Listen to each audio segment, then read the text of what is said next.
I'm sorry? Josh Bolin's injury availability? Well, you know, we're talking 8 weeks or something like that.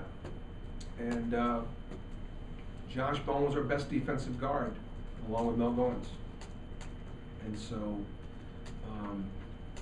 we had talked about, you know, having to go a week without Brian and a week or so without Kenny, and 2 or 3 weeks without Cam. But it was Cam's situation was so early in the preseason that it gave Jordan McRae and Ronaldo Woolridge and Skylar McBee a lot of chances to play.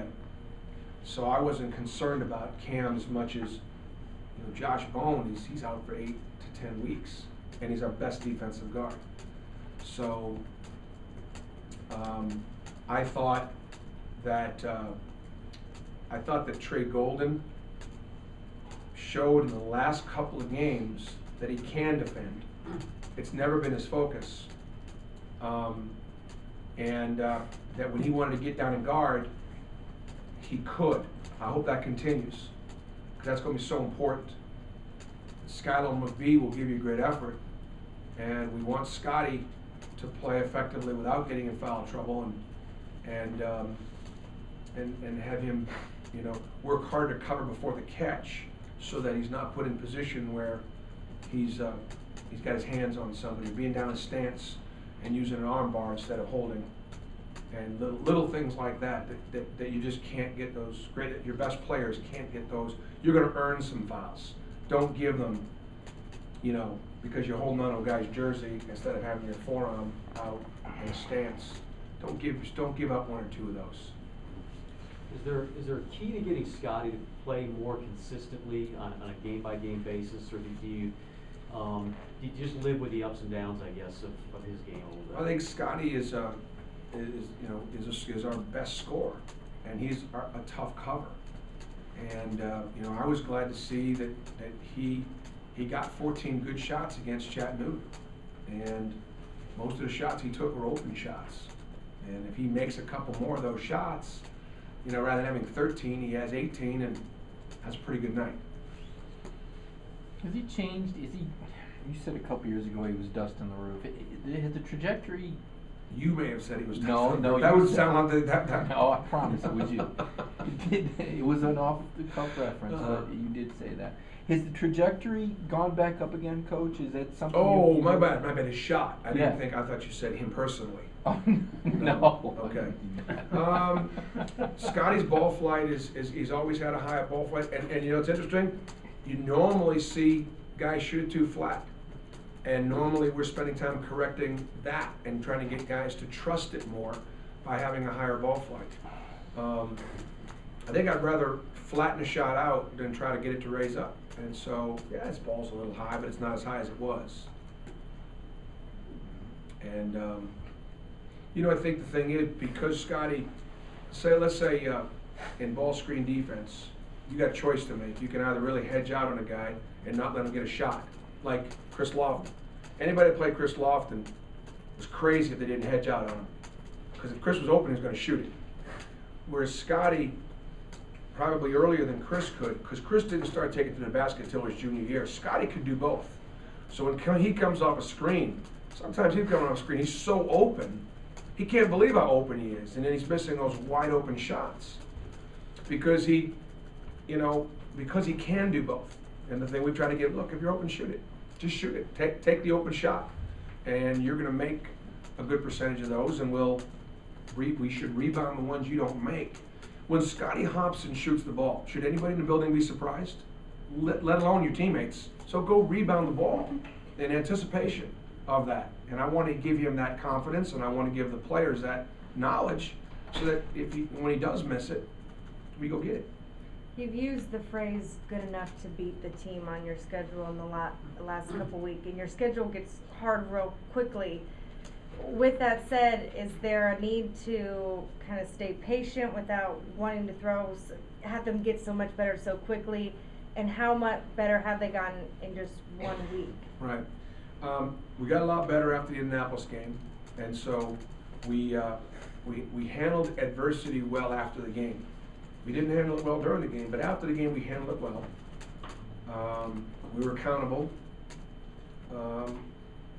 we practiced well. We gained some confidence in our preparation. We played better against Chattanooga.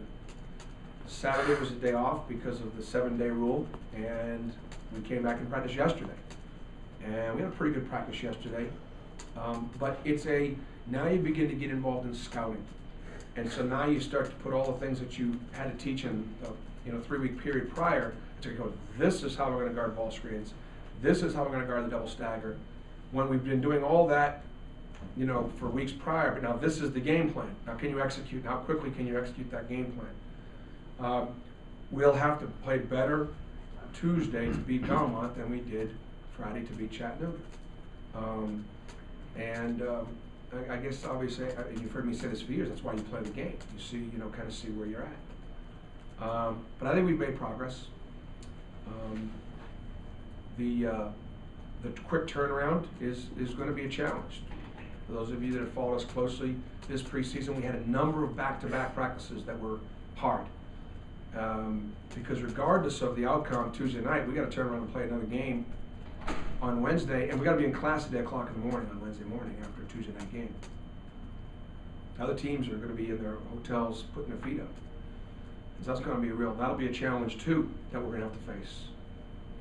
Will you stay with a 10-man rotation, or are you going to go 11 with the center situation? We'll stay with 10, and you saw we stayed with 10, and yet we played 12 against Chattanooga because we got in foul trouble at the 2, and so Jordan McRae played, and then Kenny Hall got 4 or 5 minutes there at the end, which I thought were good minutes for Kenny.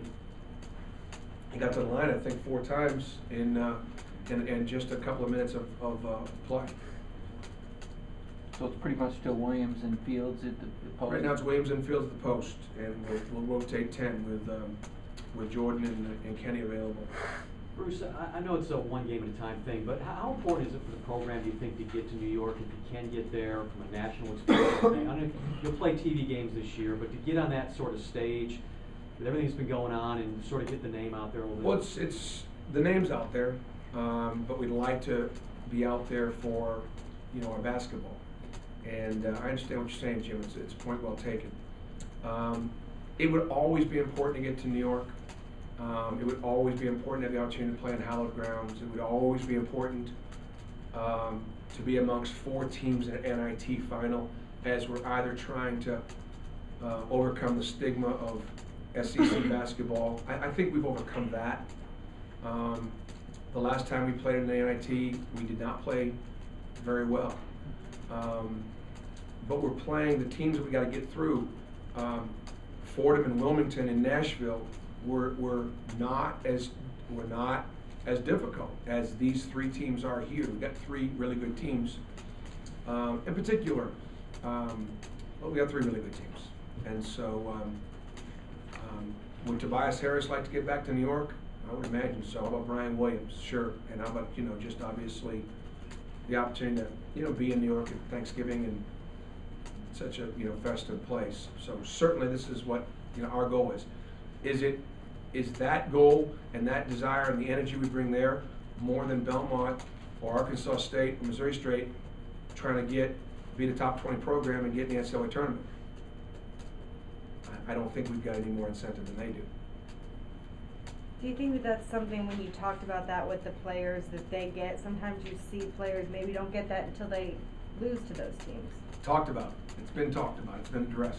Again, you guys know me. I mean, things I'm saying to you, I said in my locker room on Sunday. I told them exactly how these teams are approaching it.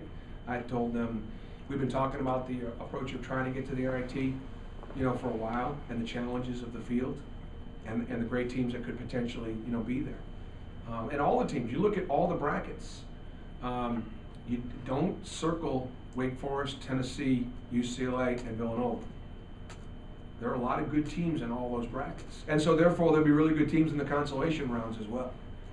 It's a really good field. I think if you talk to Sam Newton, he'll tell you this is the best field they've ever attracted.